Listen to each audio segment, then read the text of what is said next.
Câmbio. Tá certo, obrigado. Os deputados federais Jandira Fegali e Rogério Correia, ela do PCdoB, ele do PT, pediram às autoridades e à CPMI dos atos golpistas que apreendam os passaportes do ex-presidente e da diretora do PL Mulher, a ex-primeira-dama Michele Bolsonaro. Essa medida é realmente necessária? Bolsonaro pode fugir do país? Ricardo Berzoini. Já demonstrou que ele não tem nenhum compromisso com nenhuma atitude publicamente defensável. Quando ele sai do Brasil. Travou, hein? Parece que o Berzoini está com problemas. Vocês. Voltou. Já voltou. Oi. Bolsonaro saiu do país fugido. Agora nós sabemos que, levando patrimônio público, Bolsonaro fraudou documentos em relação às vacinas, comandou a fraude, e Bolsonaro também fraudou toda a discussão médica, científica durante a pandemia. Então não há razão para nós acreditarmos que ele vai deixar de fugir do país se perceber a ameaça de ser preso. Não tenho dúvida disso. É necessário aprender sim, os passaportes e termos a garantia de que ele vai permanecer aqui para responder pelos seus crimes. Ele e a Michele Bolsonaro também. E os demais, o Frederico em seu nome na venda do Rolex. Ou seja, uma situação absolutamente esdrúxula, vergonhosa, que envolve generais de exército. É uma situação que deveria envergonhar todos os integrantes das Forças Armadas, que deveriam cobrar dos seus comandos a punição exemplar de todos que se envolveram nessas falcatruas. Agora, obviamente, isso daí é um pedaço da questão. A CPMI tem um papel, nesse momento, de aprofundar as investigações e de fazer conexão entre um assunto e outro, porque os assuntos têm conexão, fazem parte do mesmo enredo. Quando está discutindo os atos antidemocráticos, nós precisamos rememorar tudo o que ocorreu desde a eleição do segundo turno até o dia 8 de janeiro. Todo o processo de estímulo que as pessoas ficassem acampadas, todo esse processo certamente era uma preparação para algum movimento que deu errado, que não foi capaz de cumprir os seus objetivos. E, com isso, nós temos hoje a CPMI, que começou claudicante, desvendando uma parte disso, a outra parte sendo desvendada pela investigação, me parece que muito correta até o momento, da Polícia Federal, que tem conduzido todo o processo no sentido de chegar, de fato, à verdade, apenas à verdade. Todo o processo das buscas e apreensões, o processo de prisão temporária, preventiva, tem sido feita com base em elementos de prova, que não podem ser contestados. Então, tem que aprofundar, tem que investigar para punir os responsáveis. Obrigado, Ricardo. Passo a palavra para o Valério. Lembrando que tem gente até dizendo que desistiu-se da delação premiada do Mauro Cid por excesso de provas, né? Ou seja, as provas estão todas aí. Valério. Que ele pode fugir me parece evidente e o contexto apresentado pelo Ricardo é irrefutável. Eu vejo um problema de fundo, Haroldo, Ricardo, Maria, todos que nos acompanham. O problema de fundo é o que prevalece no país 6 meses depois da posse do Lula. É uma subjetividade, é um estado de espírito, é um ambiente político-social de alívio, depois também, e talvez de um pouco de ressaca. Nós passamos anos tão dramaticamente intensos de tantas tragédias, ou seja, a pandemia no Brasil foi um trauma histórico, vamos dizer as coisas como são, a sociedade não é mais a mesma. Isso se expressa de diferentes formas. Então, há um contexto no qual pode prevalecer um elemento da cultura burguesa da tradição política histórica burguesa, que é a tradição da concertação, é a tradição da pizza, é a tradição de que fazer justiça atrapalha, é melhor não fazer justiça demais. Então, isso evidentemente é um problema, porque nós temos que manter a lucidez política. O bolsonarismo é um movimento neofascista. O Bolsonaro diz com todas as letras que o seu projeto era uma contra-revolução. Ele é irmão gêmeo do fenômeno Milei na Argentina. Ou seja, ele, com todas as letras, defendeu métodos de guerra civil. Ele declarou a ditadura matou foi pouco. Ele defende uma ruptura, a destruição das liberdades democráticas. Ele é uma ameaça a todas as conquistas sociais, políticas, civis, democráticas alcançadas desde o fim da ditadura. E, nesse contexto, é que as investigações têm que ser conduzidas para fazer justiça, e fazer justiça não é vingança. O regime democrático tem o direito de se defender, a democracia tem o direito de defender, não pode haver liberdade para os inimigos da liberdade. Os inimigos da liberdade se aproveitam das liberdades para destruir todas as nossas liberdades e impor um regime autoritário, tirânico, porque não há outra forma de preservar o capitalismo selvagem que a extrema-direita defende com Milei na Argentina ou Bolsonaro no Brasil. Para levar adiante esta contra-revolução permanente, é preciso impedir que haja movimento sindical, movimento operário, movimento de mulheres, movimento negro, movimento estudantil, movimento ambiental, movimento indígena. Eles querem suspender todas as nossas liberdades. A mão não pode tremer, Bolsonaro não pode fugir do Brasil. Haroldo. Obrigado, Canotto. A palavra é sua. Não, eu disse que não só pode fugir. Desculpa, Canotto, deixa eu só atrapalhar um pouco. Quem está mais se divertindo hoje é o José Igor, né? Colocando essas. Joia não tem acento, hein, Igor? Valeu. Canotto, desculpa te interromper. Não, eu ia comentar que assim, ele não só pode fugir, concordo com o Ricardo e Valério, como ele pode fugir, pode pedir asilo em algum dos países governados pela extrema-direita, pode construir uma narrativa de que é um perseguido político, construir um governo paralelo. Então, assim, é gravíssimo, tem que ser urgente, porque, veja, quanto mais pior a situação dele, né, mais a única saída que ele tem é fugir. Percebe? Então, eu acho que recolher os passaportes foi essa solicitação foi bem colocada e é uma medida urgente. Esse é um primeiro ponto. O segundo é que mostra a importância da CPI, né? Ou seja, a importância de você não só perseguir a verdade, né, por meio de processos jurídicos, mas também jurídico-políticos, como é a CPI. Eu fui daquelas que defendi desde o primeiro momento a CPI do 8 de janeiro. Eu achava que você tinha que não só ritualizar a verdade, né, ou seja, mostrar, fazer esse processo, porque, veja, na escala jurídica é muito importante, eu concordo com o Valério, concordo com o Ricardo, é não só uma obrigação, como é decisivo, né, nesta batalha que estamos travando contra a extrema-direita, mas, às vezes, o processo jurídico é muito hermético, né? A CPI, ela faz isso ritualizando, você passa na TV os depoimentos, as pessoas começam a entender como aconteceu na Covid.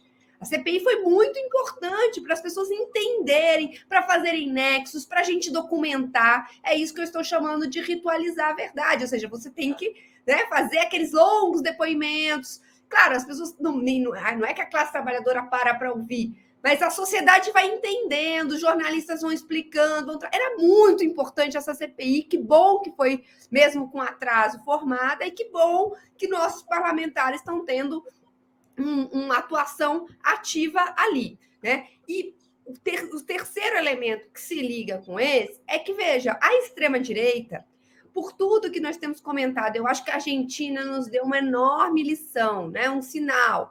né? Mas nós estamos vendo isso nos Estados Unidos, a volta do Trump, nós vimos na Espanha, vamos ver, né, na França, ou seja, na Alemanha isso está acontecendo. No Equador, nós também temos um candidato que vamos ver o que vai acontecer, né, o Topic. Então, veja, nós temos um fenômeno internacional ultra radical que, se vencer em vários países, terá resultados catastróficos, né? Então, nós temos que intensificar a disputa. E essas medidas que parecem muito radicais, elas fazem parte disso. Porque o quarto aspecto que eu queria comentar é que nada pode ser mais trágico do que naturalizar a extrema-direita.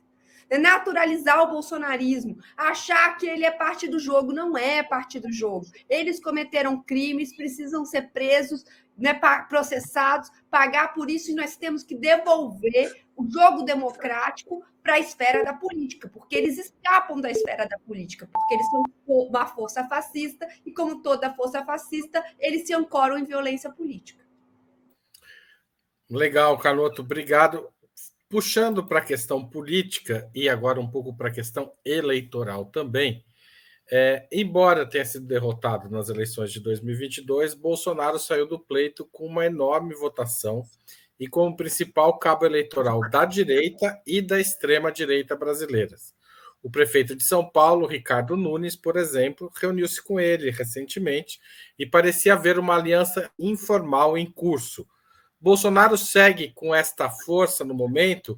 Ele ajudará ou atrapalhará a direita em 2022? Valério, você começa dessa vez.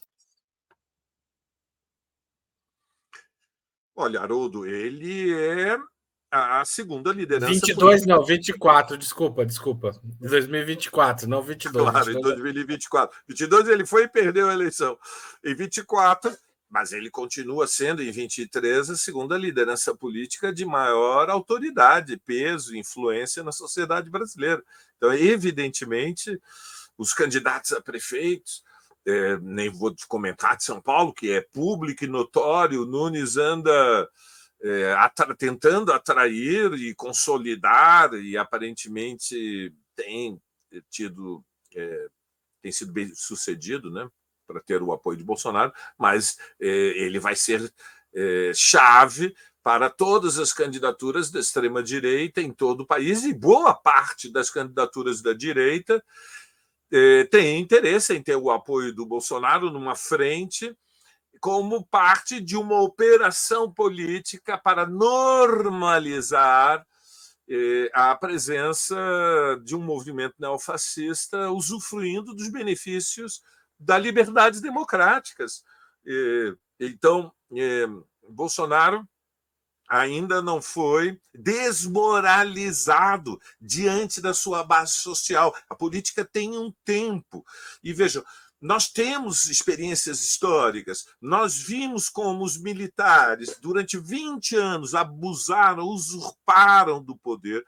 E, no entanto, as Forças Armadas preservaram intactas ao final da ditadura. Por quê? Porque não houve publicamente investigação, denúncia, divulgação, educação, condenação, punição dos crimes da ditadura militar. De tal maneira que Jânio Quadros foi eleito prefeito em 85 e Maluf foi eleito, chegou à prefeitura depois do governo da Luiza Erundina, em 1992. Então, e lembram-se, vocês todos se lembram que o slogan que em boca miúda era divulgado do malufismo é: ele rouba, mas faz. E isso, evidentemente, não são palavras ao vento. O Maluf foi condenado a devolver milhões ao Estado com os acordos, contratos que foram feitos com as incorporadoras para a construção da Avenida Águas Espraiadas. E esse é somente um dos muitos contratos que beneficiaram de forma corrupta o enriquecimento da família Maluf, o que não impediu que ele continuasse sendo uma liderança política diante de um segmento, de uma base social que identificava nele defesa incondicional dos seus interesses. Então, deste ponto de vista, o combate para desconstruir, desmoralizar O Bolsonaro está apenas começando. E será uma luta decisiva. Haroldo. Carlotto. Então, veja, eu vou na mesma linha do Valério, mas eu queria só chamar atenção para uma coisa especificamente sobre o Ricardo Nunes. O Bolsonaro, ele perdeu a eleição na cidade de São Paulo, em 2022. Né? As pesquisas qualitativas feitas pela própria campanha do Ricardo Nunes já mostravam que o impacto do Bolsonaro poderia ser negativo. E mesmo assim, o Ricardo Nunes foi em busca do apoio do Bolsonaro. Por quê? Porque mais importante para eles é sair com a direita e a extrema-direita unidas. Então, mesmo que o Bolsonaro em si pudesse trazer, né, algum prejuízo para a campanha, dada a circunstância específica da cidade de São Paulo, que é muito específica, né, mesmo assim, eles iam, tudo indicava, ele estava em busca dessa aliança, porque para ele era muito importante, né, sair unidos desde o início, ou pelo menos já ter esse... Porque, veja, qual era o problema, né? É justamente porque a extrema-direita tem uma base estrutural, se sai um candidato da extrema-direita, as consequências podem ser imponderáveis, inclusive de tirar o Nunes da disputa. Então, esta aliança, mesmo com consequências negativas, era muito importante. E é parte desse processo de naturalização da extrema-direita que vai passando pano para o Bolsonaro e que, inclusive, possibilita com que ele se recupere num outro momento, né, política. Então, esse eu acho que é um fator. Mas, então, mesmo que ele já trouxesse prejuízos, né, você tem aí uma tentativa de unificar, que dá condições, né, de unificar e de naturalizar, que dá condições para ele se recuperar. Mas o que me incomoda nessa pergunta é o pressuposto de que, veja, bom, agora, quantas vezes já não falando isso? Agora que envolveu corrupção com joias, a base dele vai acordar e vai ter consequências negativas para a imagem. Veja, o problema disso é a gente pressupor que nós estamos num momento em que, eu vou usar uma metáfora, que a topografia da informação é plana. E nesse caso não é, certo? Tem barreiras enormes para que a informação circule. Eles têm muitas coisas não chegam para a base dele, e quando chega, já foram muito trabalhadas pelos esquemas que eles têm de digerir e vomitar informação em cima das pessoas. Então, estou dizendo tudo isso para voltar numa questão que o Valério trouxe, com a qual eu concordo, que nós não podemos acreditar em atalhos, gente. Atalhos para derrotar a extrema-direita. Derrotar a extrema-direita, desmoralizar o bolsonarismo, né, impor a eles uma derrota histórica, pressupõe muito trabalho político. Então, por mais que a gente esteja cansado de anos de batalha, né, a vitória eleitoral não trouxe de volta uma normalidade, né? Essa planificação de circulação da informação. A gente vai ter que trabalhar muito e num ritmo muito intenso. Tá certo. Obrigado, Carlotto. Passo a palavra para o Ricardo. Lula venceu a eleição praticamente só no Nordeste. E nós tivemos muita dificuldade nos estados do Sul e do Sudeste. Portanto, mesmo com tudo que o Bolsonaro fez na pandemia, com todos os indícios de corrupção, com uma série de fatos que mereceriam repúdio de toda a parcela da sociedade que tem o mínimo de noção do que é o papel de um governante, nós tivemos uma eleição muito difícil, poderia ter sido perdida. E essas pessoas que votaram do Bolsonaro, em grande parte, ainda não têm a noção de que ele roubou, que ele claramente desviou o patrimônio público. Talvez daqui a 6 meses a realidade possa ser outra, mas hoje não é. E aí, concordando com a Carlotto, na verdade, uma eleição de 2 turnos, especialmente nos municípios que têm 2 turnos, o primeiro passo é ir para o segundo turno.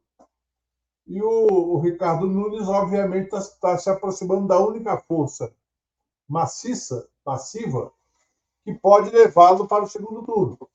Se ele deixar essa força com outro candidato, pode ser outro candidato de segundo turno contra o Boulos, por exemplo, provavelmente. Então, esse quadro vai ser um quadro muito delicado. Eu acho que as eleições de 2024 são um desafio enorme para as forças populares em todos os estados. Na última eleição, nós não fomos bem praticamente em nenhum estado, incluindo aqueles que nós governamos. Não houve nenhum estado que houve uma vitória das forças populares. E lembrando que, quando Lula ganhou em 2002, nós governávamos 9 das 27 prefeituras de capitais. Grande parte das cidades, com o segundo turno, era governada também por partido de esquerda ou com o partido de esquerda como vice. Então, mudou completamente o quadro. É outro quadro, é outra realidade. Então, o trabalho, como já foi dito aqui, o trabalho tem que continuar e se intensificar. A vitória de Lula não nos dá nenhuma tranquilidade, a não ser a de que temos na presidência com direito a sancionar ou vetar projetos, a tomar iniciativas e a nomear pessoas, temos o Lula, e não o coisa ruim. Mas, objetivamente, esse desafio está colocado e Bolsonaro é uma força política, mesmo que ele esteja com o processo em situação bastante avançada, mesmo que ele esteja preso. Ainda que tenha o desgaste, evidentemente. Tem o desgaste de estar sendo acusado de ser eventualmente preso. Mas isso não elimina a sua força política, que vai estar presente na eleição de 2020. Gente, antes da gente finalizar, o Igor vai passar um vídeo que circulou o dia inteiro nas redes sociais. Provavelmente muita gente já viu. Coloca o vídeo aí, Igor. José Igor.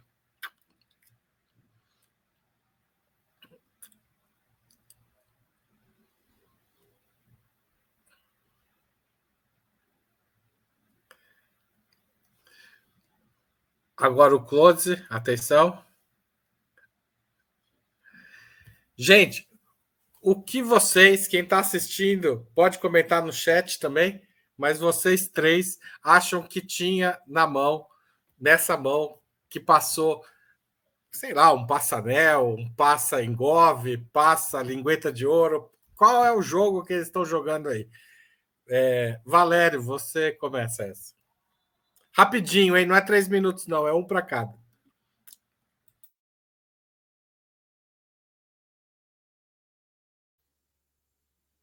Tava sem som, Valério. Pode comentar. Lembrança romântica. Uma lembrancinha romântica.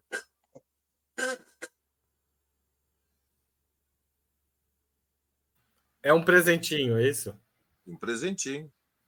Tá certo.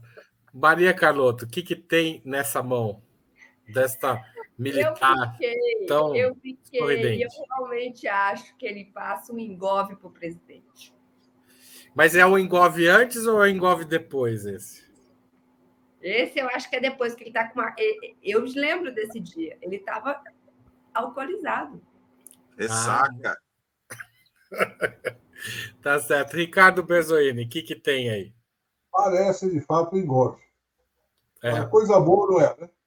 Coisa boa não é. Que tipo de relação é essa que uma mulher oficial da aeronáutica, pelo uniforme, passa um engove do presidente da República? É um sintoma de degeneração das relações. Ele precisa de um engove e a gente de ressaca aqui, né, gente? Exatamente.